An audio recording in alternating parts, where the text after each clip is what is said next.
आता आपल्या आवडत्या मालिकेचे संपूर्ण भाग मालिका प्रसारित झाल्यानंतर लगेचच पाहू शकता फक्त सन नेक्स्ट वर. भारतातील प्रेक्षकांसाठी मोफत सेवा. मला देवान सरांना भेटायचं होतं. सर आले. Salvi, good morning. तुम्ही इथे? Good morning sir. काही पेपर्सवर तुमची सही हवी होती म्हणून आलोय. हो, first class. Please have a seat. बसा. येस. या पाणी आण प्लीज. आणि साळवी, बाय द वे, तुमच्या बहिणीचं लग्न कसं झालं? सर एकदम छान झालं. तुम्ही ऍडव्हान्स सॅलरी देत ना सर, म्हणून सगळं व्यवस्थित मॅनेज झालं. That's great. थँक्यू. चहा पण घेऊन या. सर यावर सही हवी.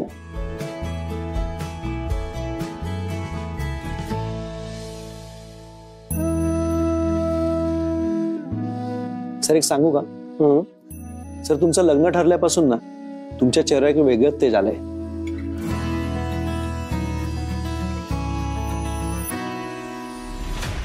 तुम्ही असे विचित्र का वागताय माझ्याशी? एक्झॅक्टली काय झालंय काय तुम्हाला? काहीच कळत नाहीये.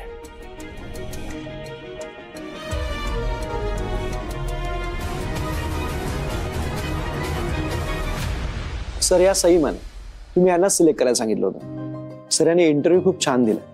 रिअली सर, तुम्हाला खरंच माणसांची चांगली पारख आहे. अँड आय एम शुअर त्या काम पण खूप मन लावून करतील. इनफॅक्ट म्हणूनच तर सिलेक्ट केलं ना आपण त्यांना.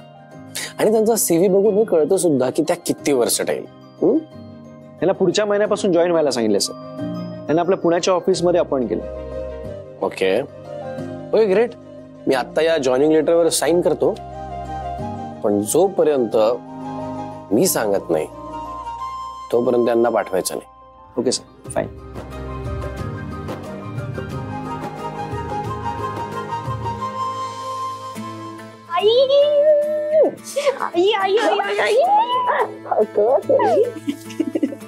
काय झालंय आई? मला माझ्या नवीन कंपनी मधून कॉल आला होता.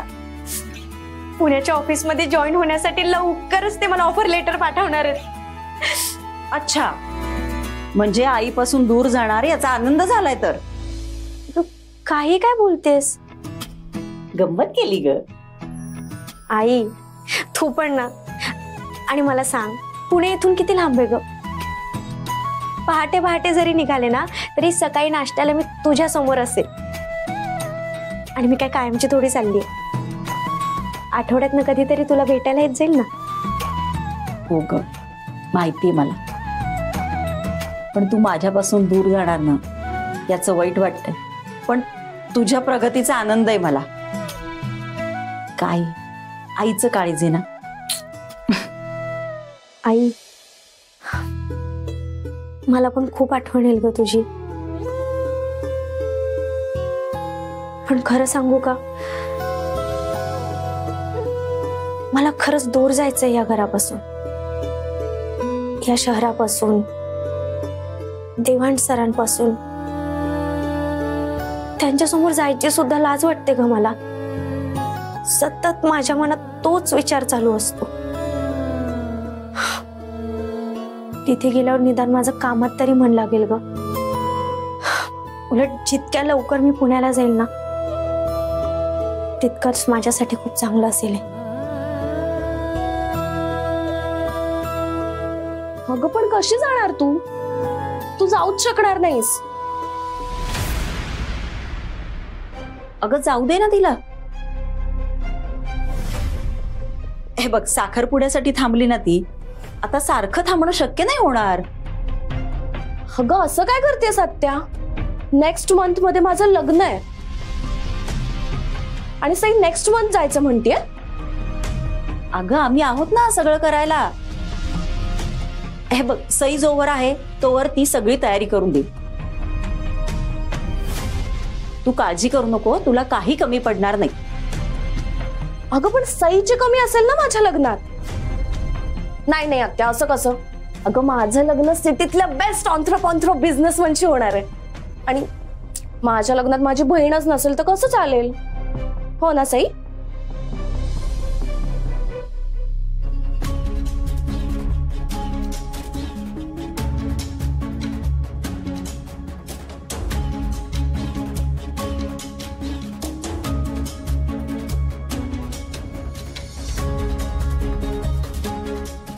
सई, अगं या जॉबचं काय घेऊन बसलीयस? माझा देऊ ना तुला यापेक्षा बेस्ट सॅलरी असलेला जॉब मिळवून दे. गोळी मारून टाकतो या जॉबला. आणि सई, मला लग्नात तुझी हेल्प लागेल ग. म्हणजे लग्नासाठी मला तयार तूच करणार ना. आणि ते नाही का, नवरा नवरीच्या मांग मध्ये असा सिंदूर भरतो. अगं मूवी मध्ये बघतो ना आपण, आठवत आहे का? मूवी मध्ये असं ना तसं एकदम रोमॅन्टिक.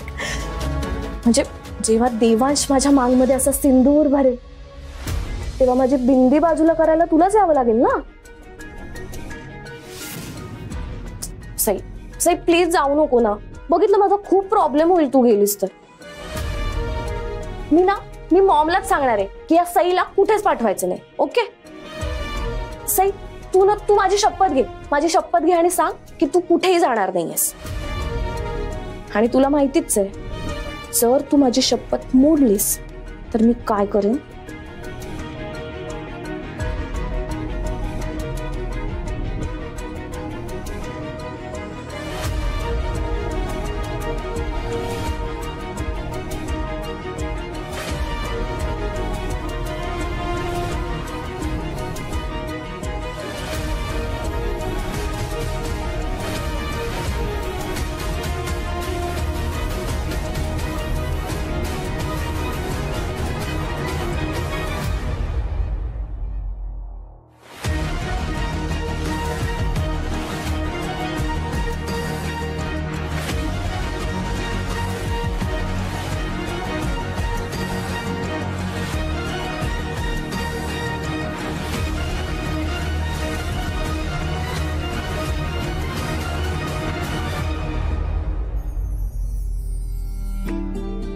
घ्या.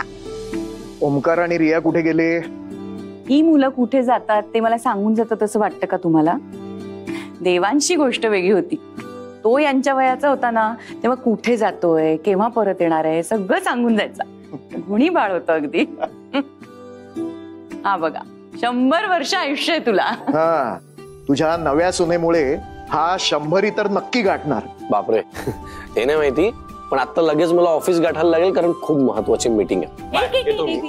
एक मिनिट ये. काय आधी इथे बस तू. काय काय काय चाललंय काय? त्याही पेक्षा काहीतरी महत्वाचं आम्हाला तुझ्याशी बोलायचंय. ओके. हे घे आधी, खा. आ कर. किती वाळलायस बघ तू. लग्नातल्या फोटोंमध्ये कसा अगदी गुटगुटीत दिसला पाहिजेस नाही का?